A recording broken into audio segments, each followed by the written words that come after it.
The full story of Josiah Shem. With the release of Shattered Veil, the entire zombies community has found itself in a bit of a state of shock with the sudden increase in quality of the narrative in Black Ops 6 Zombies. There is so much in this map to discuss, and I'll be having numerous videos dropping in the coming days and weeks covering all of these things. But for now, I'd like to discuss a character we've been aware of for some time, Josiah Shem. First mentioned on launch in Liberty Falls by Blanchard, Josiah Shem was a crazed, charismatic cult leader from Liberty Falls, who led a flock of followers to their deaths within the mansion. At launch, we didn't know much more than that, but with the release of the tomb, we got another clue in the ending. And at the time, I actually made a video about this and what it could mean. However, when marketing for Shattered Veil began, we saw a painting of a man who we correctly assumed to be Josiah Shem, and rather unexpectedly, he was wearing the robes and regalia of the Order from the Chaos storyline. Now, while the map unfortunately doesn't give us any precise answers as to why this is,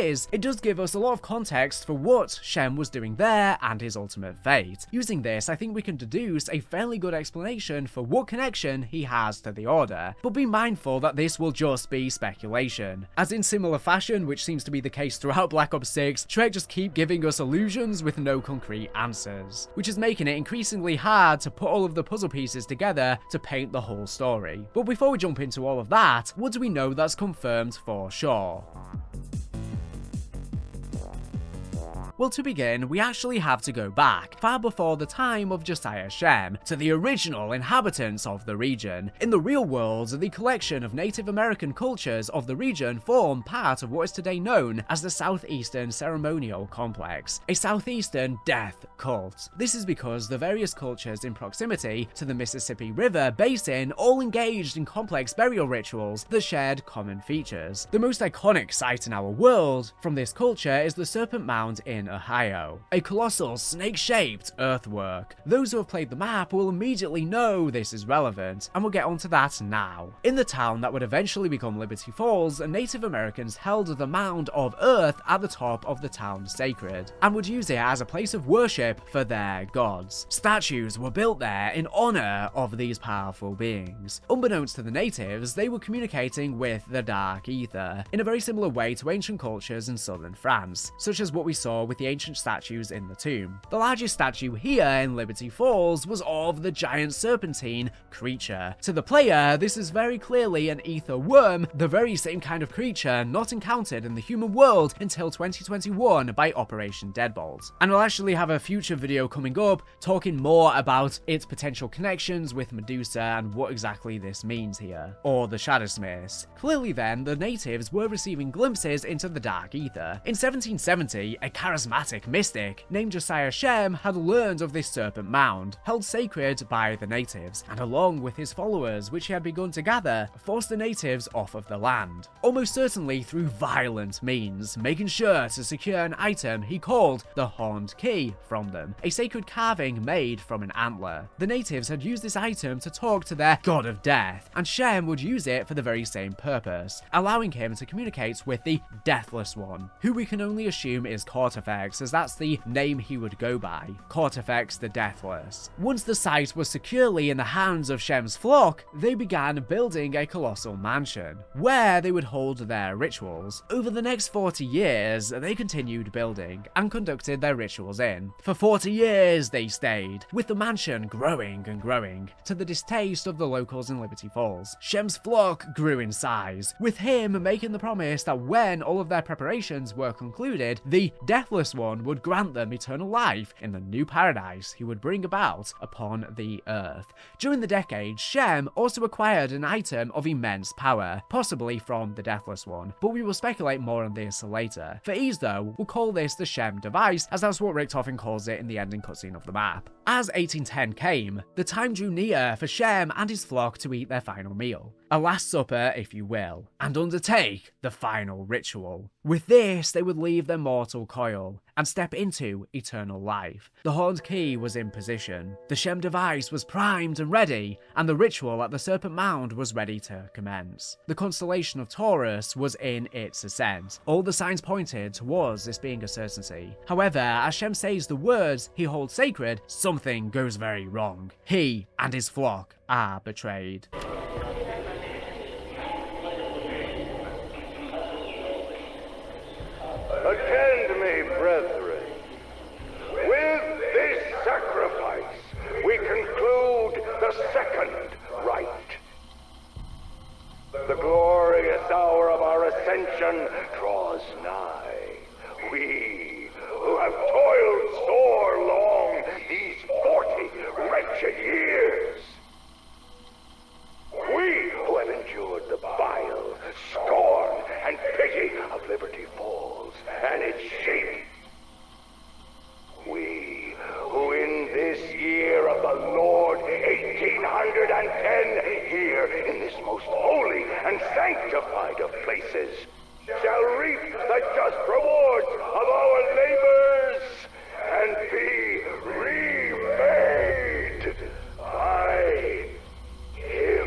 That's not to say it was all a waste, though. Somehow, through some mechanism we don't yet understand, the Shem device at this moment appears to have been activated, and actually shattered space-time all around the mansion, creating liminal spaces between our world and the dark ether at several moments in time. And this is the extent that we know about Shem's history. There are a lot of holes in the story though, as I'm sure you can see. What actually is the Shem device? Why does Josiah Shem possess robes of the Order from the Chaos storyline? Why and how was he talking to Kortifex?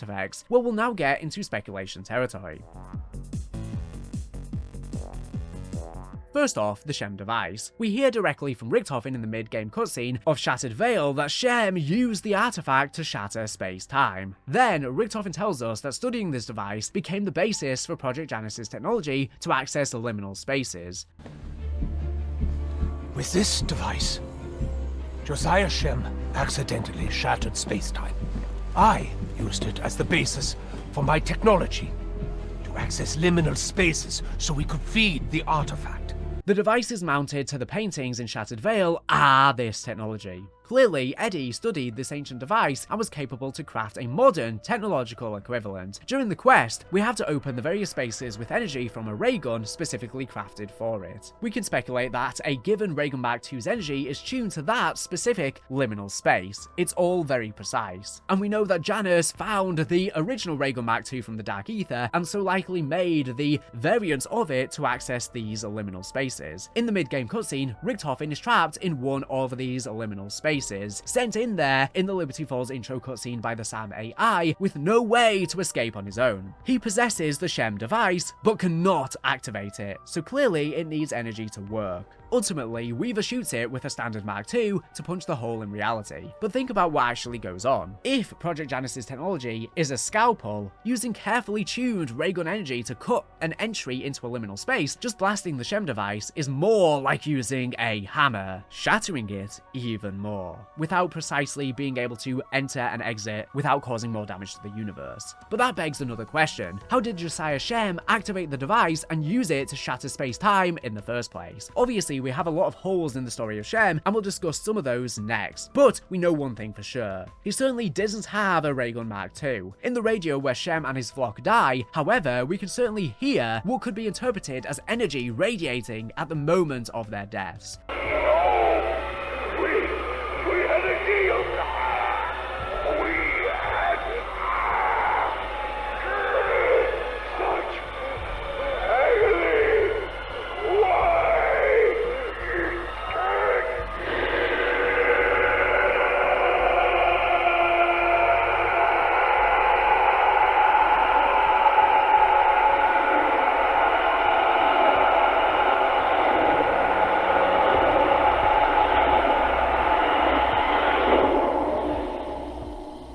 Indeed, if they perished in the Serpent Mound chamber, we ourselves know there are a lot of strange things occurring in there relating to the channeling of energy. We use the light to bring stone statues to life during the main quest. It is entirely possible that whatever ritual they conducted for Kortifex the Deathless channeled their life essence, which we know full well is a serious source of energy in this story. We hear of light energy, for example, being described as the glimmers of light coming through the cracks in the ceiling on the tomb. It's possible their energy is then channeled into the Shem device, and with that, activates it. In fact, we learn from a radio in Shattered Veil that Shem had hundreds of followers. Lundberg, PhD thesis research log, recording 5, February 4th, 1979.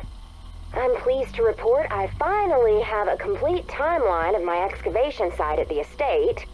No thanks to Patty over at Liberty Falls Archival Library, who gave me the runaround for weeks due to her record mismanagement. Bless her heart, I was able to retrieve what I needed. So, 1770, Josiah Shem takes the land from the natives with brute force and builds like crazy. He procures hundreds of followers who, along with himself, all mysteriously disappear in 1810. Oh, note that I will be conducting a separate and thorough deep dive into Shem. 1815, a descendant of a president is gifted the house. Over the next 100 years or so, a slew of fat cats snap up the house, most notable, a steel tycoon. His campaign against a labor union got him murdered in his bed by an angry mob. There's also this bootlegger, Fax Malloy, whose party got shot up by the feds in 1923. The place has been empty since the mid-70s when nuclear plant owner Sam Colton was assassinated by the widow of his dead employee. Now people say this place is haunted or cursed. I think big houses attract rich assholes and sometimes they get what's coming to them. However, Shem and his flock disappearing, that one does give me pause.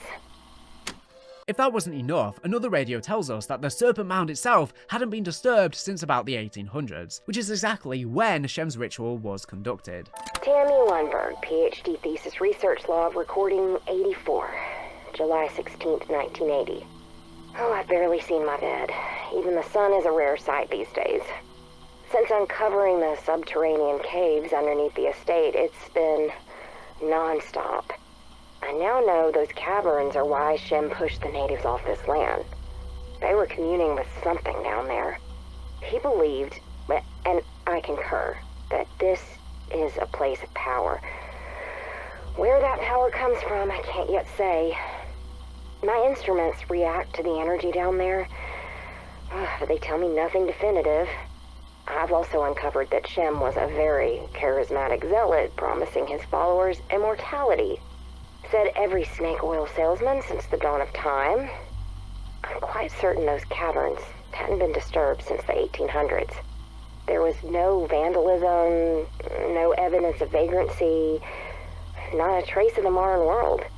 There is clear evidence of ritualistic ceremonies, not satanic, something else. I can't deny I do feel something tugging at me when I'm down there. Well, it's important to note at this point that sleep deprivation could be affecting my senses. Observations of that sort are irrelevant for the purpose of my thesis. If we go down there in-game, what do we find? The remains of people in worship to the serpent at the center, so devoid of any moisture or structure that even running into them turns them to dust. The cavern is clearly open to the elements. We can see plants and a shaft of light entering it, and so there is no way these corpses should be anything but skeletons. Them perfectly preserved, but so fragile, suggests something very unusual occurred to them. What else could it be but the ritual that activated the Shem device, and condemned Shem and all of his flock? So where did Shem get the device from? One possibility is certainly Kortifex the Deathless, but there's another possibility too, and one that ties into our next topic.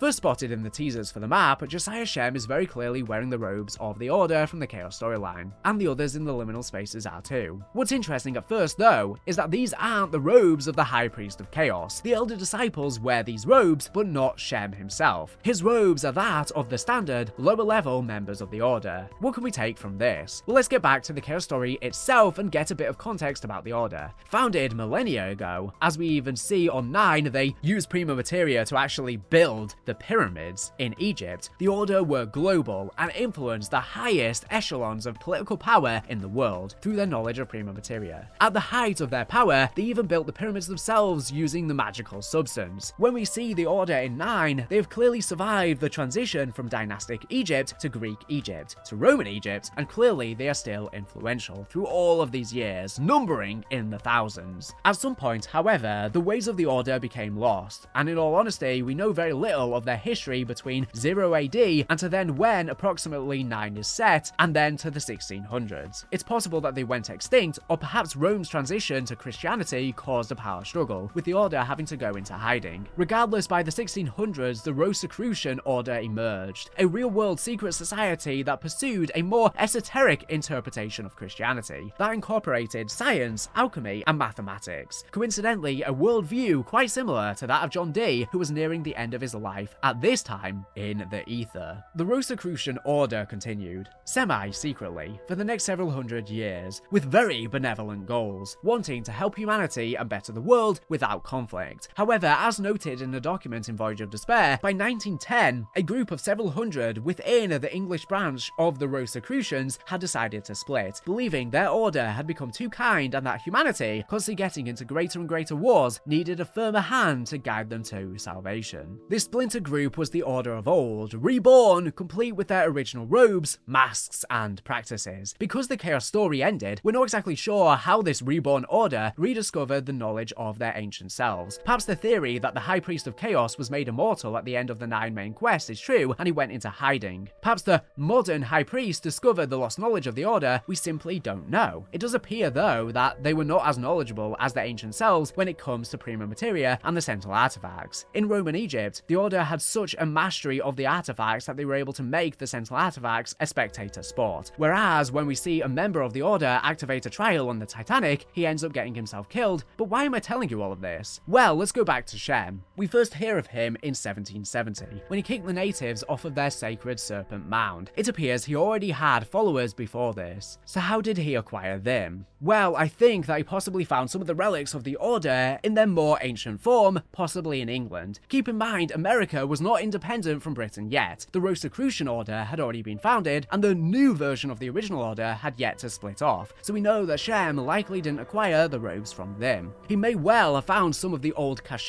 that contained some relics of the Order, a bit like when an archaeologist finds remnants of an ancient culture. They don't necessarily have the context to understand what they have found. I think this is far more likely than Shem actually being a member of the Order, but let's actually consider what he does. He has the robes and acts like a leader, but is seemingly unaware that the robes he has are that of a follower of the Order, not its High Priest. This is especially telling, seeing as the assets for the High Priest's robes are in the map and worn by the Elder Disciple. Moreover, the way Shem talks about making unholy pacts feels totally wrong when we consider how the Order viewed themselves. They genuinely believe they were the good people, securing the knowledge of prima materia to benefit humankind and stop wars across the world. They were just willing to use extreme means to do so. Quite different to Shem, reveling in the fact that he is worshipping a Dark Lord. Finally, the way in which he dies. A High Priest of Chaos would never simply get killed through a pact with the entity. They were deeply knowledgeable humans. Even in the case of the modern Order, who knew seemingly less than their ancient counterparts, they understood prima materia, the Sentinel artifacts, and what they need to do with the power they obtained from them. Shem understands none of this, and falls for one of Kortifex's manipulations, just like Von List. So to summarize, I believe Josiah Shem uncovered some lost relics of the Order, possibly including the Shem device itself, and just used the very limited mystical power these things possess to trick the people who followed him into believing he held some greater knowledge. He's basically a charlatan, and someone that the actual Order would have deemed a disgrace.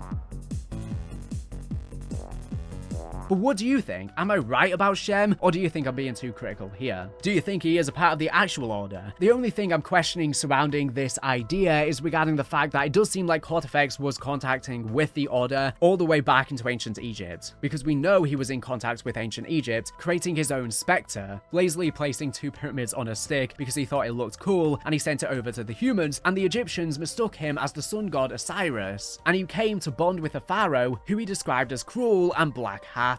And he even had his own temple in Egypt. This to me does sound like he might have been influencing some of the Order's events, maybe subsects from them, or trying to tempt them all that time. And the tomb's ending cutscene Rhodes File 118 says, appearing in historical records since Egypt's pre-dynastic period, and thus did Kortifex render unto Amenhotep the instrument of eternal renewal, and bid him feed it shards of tempest that the gates of Duat bend to his will. And there is, of course, the question of who exactly are the disciples? Is this actually what happens to the Order after Black Ops 4's storyline concludes? Were they lured into the Dark Ether in a similar way to Shem's cult, thus becoming them? And we know that Kortifex was seemingly responsible for the Staff of Ra and giving it to them, which is the very device they use to resurrect, and then they have a red glow on their head, which is very similar to when Kortifex controlled the zombies in Vanguard, having a similar red glow on their head. And we know the robes of the High Priest are adorned with various symbols, each correlating to an element on the alchemical table. The symbols are translated to the following: the Lords are 9, holding the truth.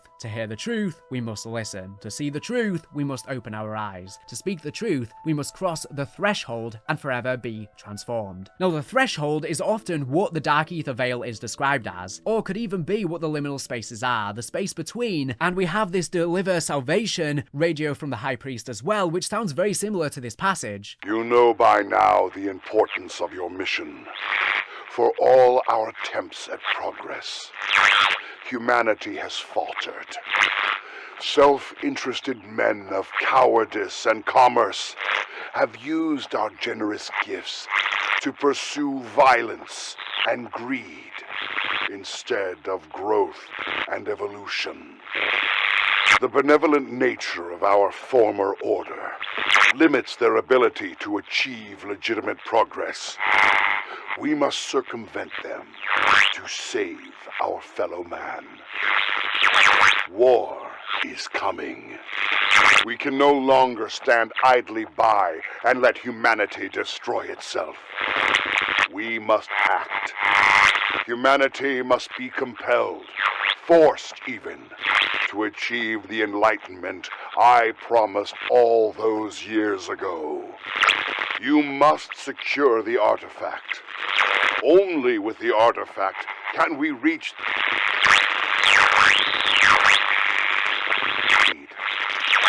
mankind must witness their reckoning. Only through it can we deliver salvation. And this does sound somewhat similar to Shem's radio. So they successfully crossed through into the Veil to then become the Elder Disciples, whether by their own intention or were they tricked, because if you look at the Elder Disciples, there are also alchemical symbols all over them. So this would suggest that their main goal, potentially all along, was to reach salvation, aka go through to the other realm, which is also very interestingly how Panos and his mysterious entity are speaking. This mysterious entity offers them salvation as Panos is being tricked by them. Now maybe this could be the Shadowsmiths, the Shadow Man, or some other entity, but we never know who the 9 are. But it is indicated from the tomb's ending that potentially the Sentinel artifacts came and originated from the Dark Ether itself, meaning the 9 could have even been Dark Ether entities. Could one or more of them have been the Shadowsmiths or someone else, and that is who was actually pioneering the Order all along? The parallels between these passages seem to be intentional, but I'll talk more about this in a future video. I've gone off on a bit of a tangent at the end. Again, this is the problem I think with Black Ops 6 Zombies' storytelling. I kind of have the general structure of how these things link together, but not enough to really say anything. And how it feels like in my videos, I end up saying, well, it could be this, it could be this, it could be this, it could be this. And I'm kind of getting a bit tired with doing that. I want to start honing in on more things because, you know, we're getting close to the final map, Janus Towers now, and it feels like we still have so many things where we say it could be this, it could be this, it could be this. And it's fine to have some mystery if it feels like we can actually piece it together on its own. But it feels like we're never going to really be getting the proper answers to these things. It feels like Treyarch just have the skeleton for a background story, and there isn't really enough piecing it all together. I mean, every single map so far in Black Ops 6 Zombies has had literally hundreds and hundreds, even thousands of years of backstory and lore. These are all very historical sites, which is something we don't really get with most Zombies maps nowadays, so it's a different direction Treyarch are going in, and I like it, but it's not enough to put together a timeline, really. Like I said, we really just have the breadcrumbs of the storyline, the general skeleton. It feels incomplete, and I don't know why this is. It feels like maybe they were planning to have way more intel in the game, similar to Cold War, but they scaled it back to a very shortened amount of intel because people were overwhelmed by the sheer quantity in Black Ops Cold War, and in doing so, we're not really getting the full picture. I do think we shouldn't get too many intel, but surely there's other ways to give us storyline information in the maps, ciphers or otherwise, that doesn't feel like we're just collecting a million pieces of intel. I feel like there's other ways they can tell us this through environmental storytelling, but I'm not a developer. There's clearly something going on here because it does feel like the story is just the framework and it needs further drafts. But anyways, what do you think of all of this in the comment section down below? What do you think of the storytelling style in Black Ops 6 Zombies? Do you agree that it feels like there's just not enough really to piece it together? Or do you prefer that almost everything is being so mysterious? I think especially with the fact that the maps are releasing so quickly, it's making the mystery not feel as strong as it really should be. It's not giving us enough room to speculate between the maps and making us feel like we're just going to forget about them and not even dive into these mysteries years later like we do with the Ether story because we're quickly jumping ship to Black Ops 7 COD 2025. Also, let me know any of your theories you have regarding Shem. Do you disagree with any of my hypothesis? How do you think Kortifex ties into things? Do you think it's further than anything I've described here? Anyways, thank you for watching the video. Make sure to subscribe if you're not here for latest and greatest Call of Duty news and information. So anyways, thank you for watching, and bye.